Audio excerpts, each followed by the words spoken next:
And we're live. So, as we surrounded ourselves with stacks of books from the library that only represented a fraction of my reading history, we started to question whether or not this was a good idea. Yeah, we put them up here and then we're like, well, what do we do with all this I now? still think that there's something valuable here in all of this, and I was trying to think about it, and my idea is that this represents all of these stacks of books. I think the history was like 4,000 just from the library, Mm-hmm. which didn't include the books purchased and all of that, but represents to me the retraining and relearning of my brain for what the basic needs were in my life.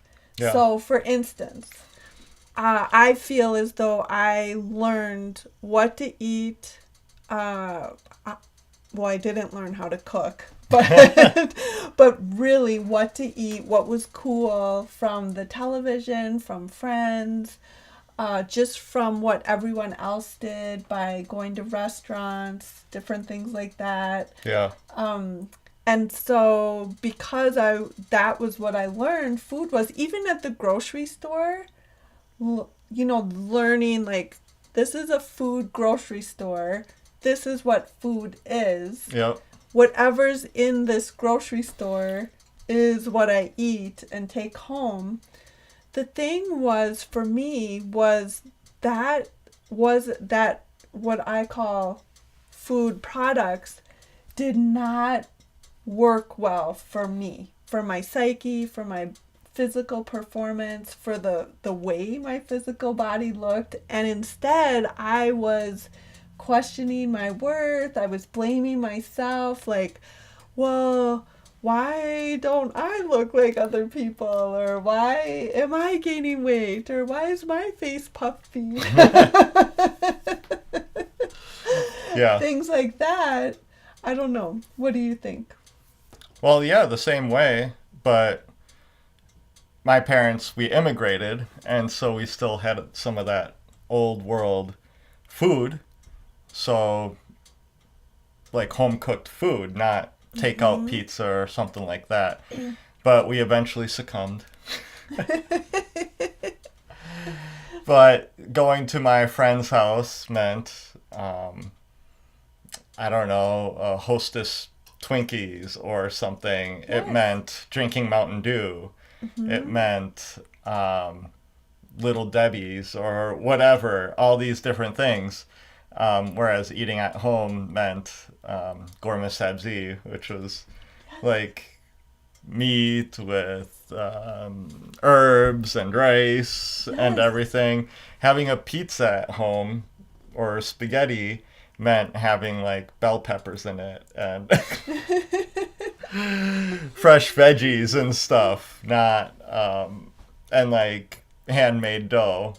Whereas other places it meant Red Baron or something. Exactly. Yeah. My house. Yes, So, and yeah. I remember from a young child always feeling hungry, looking for. I want to share this right now as you were talking. So, I grew up with all of the food products that you would find at any American grocery store. And so for me, I have eaten every single kind of processed food. Like Yeah. we would have contests for who could eat the most, Swiss cake rolls. So anything in a box, the donuts, like all of it, I could eat it. And the cereals, the sugary cereals with the skim milk, all of that, I have eaten. Now, after reading and retraining my brain and learning things, and there's a whole stack of things because I really learned a lot from outside of the country, outside of the US. So, like that you're bringing up, you brought hear different routines for eating, Right. different foods you ate, whatever. When I was learning all of these different things, now I have said I wouldn't ever eat one of those boxed treats Right. for $1 million. Like you could. You were called and- crazy for that. Yes, weren't and you? I need the money. Like I don't have $1 million, nothing like that. But I really would not eat something like that now Right. for $1 million. Now what has changed? I've eaten that same treat hundreds of times in my life, but Yeah. now I wouldn't. And so that to me is really what all of this is about. I don't know. What do you think? Well, I think that's what all these books are about. Because how do you go from, if you don't know, so like you say, oh, I'm going to be different than that. I don't want to be like that. Well, then what are you going to be like if you don't know what other than that is? Yes. You know, because it's like, Yes. well, I don't want to eat sweets. And it's fine, but then like, what do you replace that with? Yes. And so that's what I feel like these books represent is Yes. if you had none of this growing up, then how could Yes. you know where to go? Yes. I had to learn what food actually is. Yeah, So now I don't consider processed or anything in a product, a food product, something that I would consume for my health. right. So to me, that is not food. One of these books that was so impacting, I still think about it today. It was someone from the U.S. who had lived in France and really talked about the difference between France and the U.S. Yeah, and said people in France who visit the U.S. say you don't have any food in your supermarkets. Right. You don't have any food in your grocery stores. Now, if you would have said that to me before all of this, I would have been like, what are you talking about? full of food. It's a food grocery store. Yeah. It only has food. But people visiting from France, they didn't consider any of the food products in our grocery stores as something that is nourishing.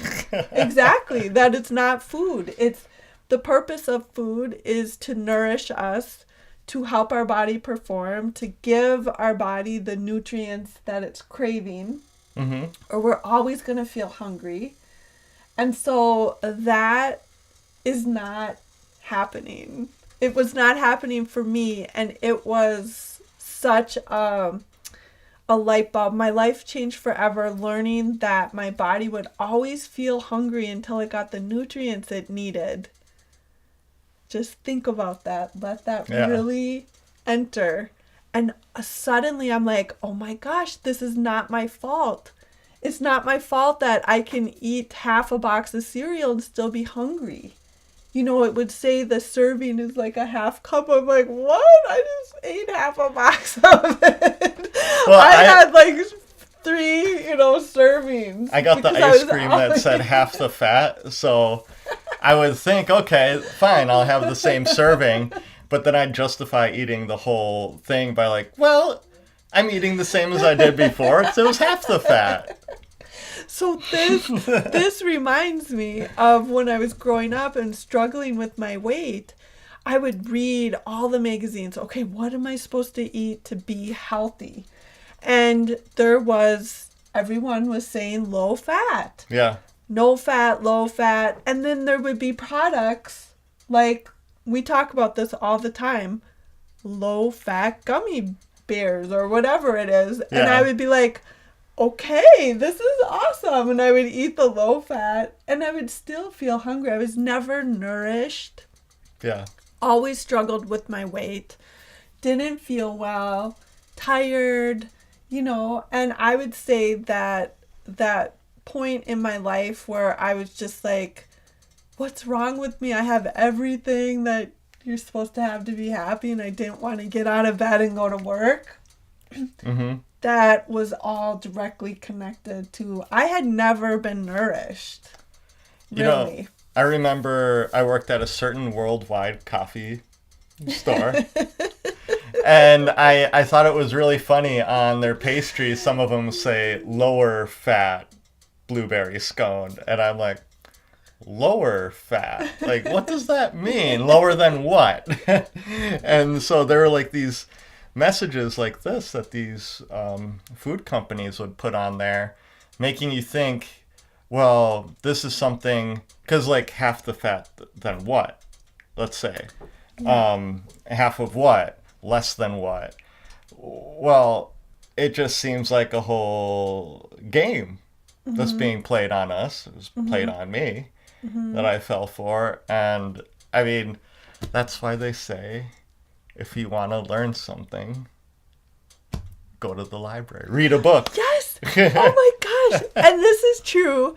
Okay, because the cool thing about books is that they have a filter system. So there has to be a publishing company that accepts this idea and information and the words in there. Then there's editors and readers and copy editors, and so there's so many people attached to producing this book, whereas other information could just be like put out there without, I mean, the librarians, the bookstores, they even are filters because they choose to buy this to sell it. So like published books are really such a great resource. I consider all of these people friends now because their words still live in my mind. They helped me find my true self, helped me find my true happiness, helped me find compounded health day after day, year after year now. Well, the difference between books and other form of media is that in books, there's enough room to put, like, who they cite, what the studies are, things like that you don't find in, like, someone's personal Instagram, something like that, where they say, you can eat pizza and ice cream and be ripped, or something like that. Like, really? And that too is, I have so much going on in my mind that just the act of writing a book and going through all the research and backing it up and trying to get it published, like these people are heroes, and so I'm just so grateful for them going through the process of this. This is also, when you were talking about that, really important because when 10 plus years ago, I said, this has to be easier. There has to be a biological, answer to what humans need nutritionally to feel good and perform. I just was like, there has to, it doesn't even make sense that this is so stressful and so difficult. So when I started searching, I knew that I did not want any sort of trend. Right. Like a diet or trend or anything. This is not what this is about. No. It is about what we need as humans. We're born with needs for water and food, so there has to be a biological answer to how to provide those needs for ourselves. Totally. There's a trend doesn't even fit into that equation because it doesn't make sense. No. So I knew that, and that's really what I resonated to, and the information is there, and what is so interesting is that I just literally immersed myself. I would carry stacks of books from the library, anything related to food and cooking and different, you're laughing, but I'm just thinking about so whenever Laura would say, honey, could you go to the library and pick up some books? And I'd be driving home or something. And it's like, oh yeah, sure. I go in there and I always think pick up some books as just like 3 at the max. I kid you not. Sometimes, no, the stack was never, well, yeah, sometimes it was this tall. And mind you, this isn't all the books No, that this Laura, is a there's another fraction. stack over there, and we had more at the library waiting for us to pick up.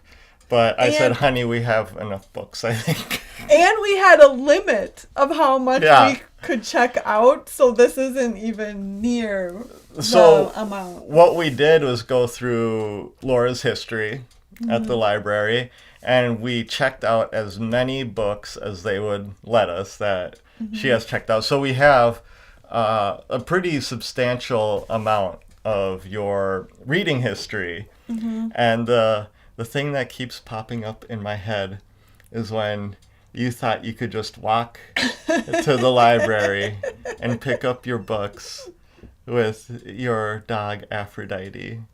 And Yeah, and at first, the stack was like, I could carry this home, and then like, oh my gosh, I was crying, like, I can't carry these, I'm gonna have to just abandon books, like, around the neighborhood.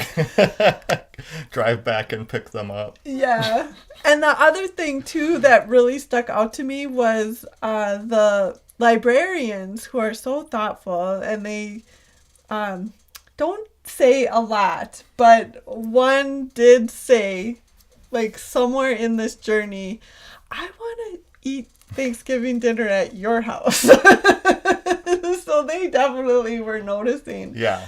But the really miraculous and cool thing is during this search for the answer, biology textbooks, cooking from chefs, I would love looking at cookbooks from ancient times. I would love reading books that were like anthropological, like studying a culture in a different part of the world. Or what were some of them we have? Encyclopedia. Yeah. I loved reading like about nutrition, but that got really trendy type, you know? So I just wanted like basics, you know? So I loved Just the facts. Yes, and I loved reading, even though it's like, I don't want to say it because it could come off as a trend, but the Paleolithic, because that got way back in time before all of the inventions that seemed to kind of skew what food was. And the cool thing is they share so many tenets.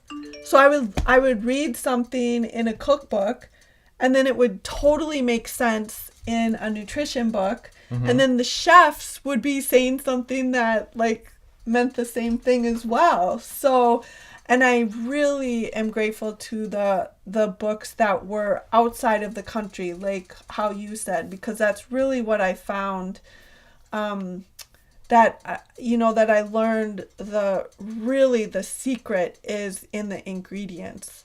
So we only find our nutrients from nutrient-dense food. Yeah. You know, where that has been produced in nutrient-dense soil. So the soil health and the air quality and the water, all of that creates the best ingredients. And basically, you don't need to read any of this. You just have to find the best ingredients and then not mess them up. Or just ask you. Come on over. I wish you could smell right now what's cooking. It's so delicious. Well, that's why Toxyfree was made. Yes. Yes. So that all that information is out there. So And that's why I got the crash course. How long ago was it? 5 years? Yeah. Has it been? Yeah, I've been wanting this lifestyle, but I didn't know how to do it. And I'm not as voracious a reader as you are. I do Or love to read. determined, or, Yeah, no. you know, I don't know. And so, I mean, it Or just... you had a more exciting life than me, being in the apartment. But I would bring all these books home. And I'd be like, does she really read all these books? And she does. I would watch, like, have them by the bed, and not all of them, but there would be like this transitional area where they'd go through this rotation, and it was really cute. And then I would just like, oh my gosh, yeah, she does read all these books and have little marks and stuff, little notes. So a couple of things that I did want to share is like for cookbooks, those I just recommend if you. So I'm going to back up because I have developed a theory throughout all this, and it really it works for us. So the theory is as our food ingredients quality has diminished, because that's really recent, that processed foods, industrial meat, industrial dairy has entered our culinary world. Yeah. What my theory is that we've had to create recipes in order to cover up those unappealing flavors right, from what has been produced industrially. So, for instance, you can look this up. It is completely legal in the U.S. to feed our meat our animals that become our meat for eating, waste. So it's a cool system when you think about it, like taking waste from one company and then feeding it to our food. However, that is causing a lot of health problems because that's not the natural diet, and you are really eating candy wrappers, and there can be certain percentages of like excrement, and I mean, this is what you're eating. And then when you apply heat to that, if there's any chemicals in your pan, the heat from your chemicals in your pan can create like a reaction where it's getting a weird smell. The food has toxins in it, the industrial food, created food products. Anything that industrial animal has eaten, all of that is going to come out, and it's not going to smell good for you. No. So a lot of and people... coming out of you either. And coming out of you. The smell. Yes. Your scent. Yes, your signifies scent. What you eat. Totally. And your pets, everything. So you have to cover up your smell. Yes. Just like you have to cover up the flavor. You over salt it. You put sauce on it. Yes. Sugar. All that stuff. And that's what all those recipes are, about. And then also a lot of you might just say, ugh, like I cannot cook. I don't like the taste of this. I'm going to the restaurant. Yeah. Because our hunger is so basic. I mean, when we're hungry, we have to eat. So it's not easy to put off that craving. I know that females are better at calorie restriction, because of the pressures to look a certain way. But I think it's very difficult to, and my heart goes out because I used to try to calorie restrict, and it's such a stressful way to live. I couldn't imagine counting calories. Yeah, you don't need to. So when you find the real food, have a spreadsheet. That's the thing. Like, you don't need trends. The only thing you have to do is find the real food and not mess it up when you cook it, and then that's it. Now, but I had problems with this from the beginning. Yes. So it's like, but I felt like, but I need that coffee and bagel, ham, cheese, bagel whatever on the way to work or something. I need, because these were things that were just built in my psyche. Like, for instance, well, I can only write at a coffee shop, and to be at a coffee shop, I need to have like also a croissant or something else to go along with it. Like, these are things that were built into my head. Like, this is where you do that. This is how you do this. This and is what this, it looks like. Yeah. This is... Otherwise, yeah. it just can't be done. Like, for instance, you can't run without running shoes. Well, humans have been running for millennia without running shoes, Yes. for instance. But you can live without restaurant food. You can write or be creative without going to a cafe. You can do all these things. And saved a lot of money, I'd say. You saved so much money. And now I can be creative no matter where I am. Because it's not tied to a location. It's not tied to a, what do you call it? Like a ritual. Mm-hmm. You know, it's not, creativity doesn't have to be inspired by a certain ritual. It can just be. Yeah. I have so much to say right now because the other thing is, in that whole scenario, is what about what that those chemicals are doing to your actual brain? Yeah. So your brain cells are not performing at their height. Mm-mm. You eventually are going to crash down. So then your brain will be hijacked to be thinking about, what else can I eat? And when can I eat this? And when you were talking, I couldn't help but think about this book, The Perfect Health Diet. Yeah. This was an amazing book. And they talk about in there about the oldest living practicing pediatrician, a woman who was still practicing at age 108. Yeah. And she, they were celebrating her birthday. It was a big deal. And they were trying to give her cake, birthday cake. Yeah. This is a perfect example. How do you not have birthday cake on your birthday? On your birthday. Like, this is just, it's almost universal. Yeah.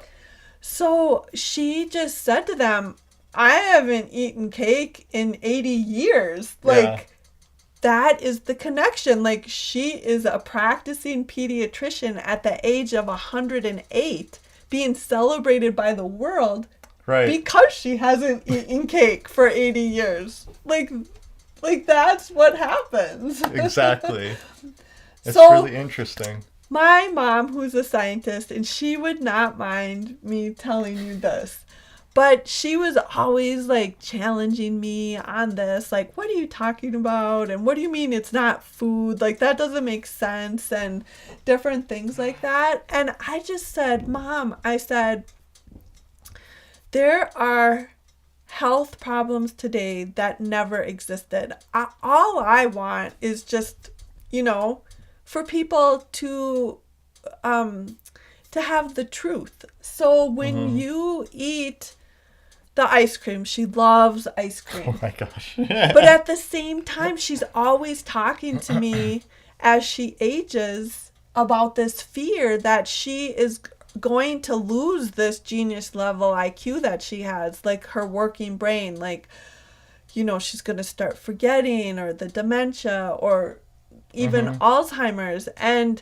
I'm just like, well, Mom, I'm like, the ice cream has a lot of chemicals. Like, how do you know that is not creating it? So it would just, to me, seems more fair in life to have the ice cream say, these ingredients can cause Alzheimer's, or, have it in like the name or packages. something. They are forced to have labels. Yes. Warning people of their hazards, and it's like right there. Yeah, like you can't miss it. And it doesn't even have to be scary or threatening. It can just be factual, like, there's chemicals in here that, can cause this. So if right now something that you could do is watch the documentary called Fed Up, FEDUP, and it would give you a lot of this book information in like an hour or however long it is. And they talk about in there how we're going to look back on this time, and it is going to be similar to the cigarette companies. Yeah. We're going to look back and go, how was this legal? And there's some very interesting interviews where people are even like, how do the companies sleep at night? Right. You know, so I highly recommend you watching that. So it's a lot easier than getting all these books. Well, what are your top books that have like? Yes. Yeah. Looking back, I mean, this, like, the one that I started really with is called Real Food: What to Eat and Why by Nina Plank. I mean, just so many amazing things. Like, this really got me starting to question what food is.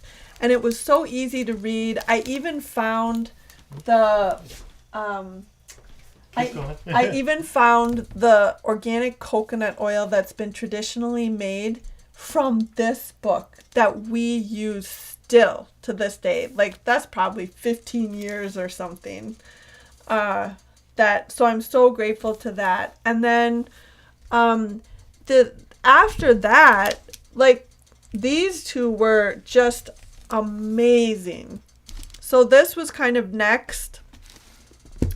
This Deep Nutrition and the this other one, I think it's called Primal Fat Burner. I think Nora had this as a different title, but these two, Shanahan and Nora here, these were really monumental. So the things that I learned here were like ounce for ounce, because before I met Behzad, I was on my own. I didn't have a lot of, well, we still don't have a lot of money, but you know, it was intimidating to start buying these things. So I learned in here that ounce for ounce liver, without a doubt, from a grass-fed animal, is the most nutritious thing you can eat. And if it comes from a super impeccable, healthy animal, so no steroids, no antibiotics anywhere, completely 100% grass-fed diet from good soil. So she talks about how you know if something's healthy, and it's like the air, the water, the soil, the nutrients, the plant that the animal eats, or just the plant that you're eating. All of these things that go into it, and my brain was like, oh my gosh, this makes sense in my soul. This is not a trend. No. This is what I've been searching for, a biological, the sun, the moon, the soil. Like, I'm like, yes, this makes so much sense. And it was the other amazing thing, and I always tell people, and I tell Behzad about this, was one of these, I can't remember which one, in the foreword, I believe, talked about that with this knowledge, we might be the only ones left standing. Like, this literally is such an advantage in life to have this way of life, to have this knowledge. And I knew I wanted to be one of those who was still standing. Like, that is what resides in all of us. We are born with this deep desire to survive and thrive in life. And that's what was happening for me. I was not thriving. And so I was constantly searching. You know, I would buy things thinking that would help me, searching for food, and then I would gain weight and nothing was like nourishing me, and just searching. And now I'm not searching. The search is over. The search is over. Oh my gosh. Yes. What do you think? There's some other great books in there, like Twinkie Deconstructed. Slow Death by Rubber Duck, I think is the things that you've mentioned in there, just like the toxins and chemicals in your everyday products. I talk about all of these. Yeah. Eat dirt. Sicker, fatter, poorer. Yeah, eat dirt. Yes. I mean, these are just where they just necessary. shifted Yeah. my brain, how I thought about things, which completely. So as I made my way down the nutrition, I came across Mark Sisson, who is nutrition, but then started talking about sleep, natural sleep, and how artificial light is a recent invention, how like the running shoes with the big soles are recent inventions, and his whole premise is, and this is where part of that paleo thing Yeah. is, to get back to our original, like, pre-industrial way of life. So it's like the caveman diet, Yeah. or the, his literal, Before we screwed everything up diet. yeah, his literal logo is like a caveman with the spear, things.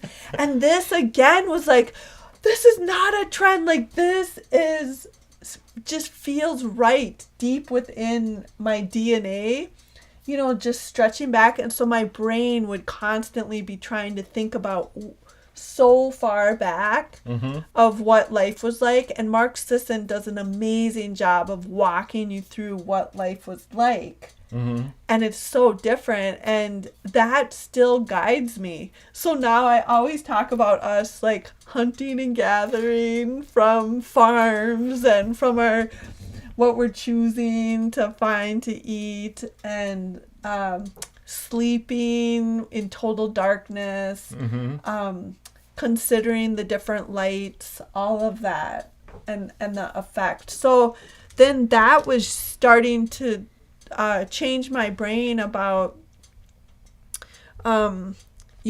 it's beyond just what I'm eating, beyond the nutrition. And that's when I started finding so many different, like Josh Axe, who said it's not only what you eat, but also what you touch. And 60 to 70% of what we put our skin goes directly into the bloodstream, just like what you're eating. And I'm like, what? And so, and just knowing like how valuable the nutrients are and how difficult it can be to find. Another thing, the Perfect Health Diet, that is such an amazing one. They alerted me to, okay, so now we know, the nutrients are in the nutrient-dense food. However, completely grass-fed beef from Western Canada versus Eastern Canada, the selenium amount in those two regions can vary by hundreds. So you can be eating grass-fed beef from Western Canada and only get a little bit of selenium, whereas if you get it from Eastern Canada, though, that soil health has more selenium. So even when you find the really nutrient-dense food, all of these things are in part of the creating the nutrients. That's the thing, though. It's like a type of food was always tied to where it came from. For instance, like cheeses or wines, Yes. or champagne, just from Champagne, France, right? And so, but the one thing I know is a lot of cattle, they're raised in Brazil now. And it's like all corn. And one of the reasons is McDonald's wants their beef to taste the same no matter where it is. And so all the cattle have to eat the same diet in order for that to happen. And so it's not rooted in the land anymore, in the soil, in anything, really. It's just, it's no holds bar, and whatever, it's very industrialized. And then because of that, that gets also put in the grocery stores. And so that's what becomes available to us because of the demand for everything to taste the same. When in order to make that happen, you have to degrade the environment and all these practices that like you should be able to taste, and the nutrients should be different from one place to another because the mineral content will be different. The flora will be different. All these things are Just different. the little herbs and plants that they eat. Totally. That Exactly. is such a great point. Because you are seasoning your animal with the herbs before you eat it because they eat like the herbs that's in the soil and that are growing from it. But if they're just so with these great meats that we get, you don't have to put a lot of herbs on top of it because it's already flavored because the animal like ate infused. those healthy herbs. So yeah, that just shows Totally. you everything, how it affects your body, the way you smell, the way you act, the way you feel, everything. And, you know, if you suffer from any sort of kind of modern ailment, even like allergies, asthma, digestion, a lot of this can be start thinking about like that animal that you were describing with the corn diet. Well, where did the seed come from? Yeah. Like, is there, is it non-GMO? Is it organic seed, or does it already have toxins put in the seed? Because your body might be reacting to the seed that grew the corn, or the pesticides that were put onto the corn. And one last thing, we appreciate your time so much, but that's the other thing is when you hear environmentally that eating meat is worse for the environment because of all of the resources, that is for industrial.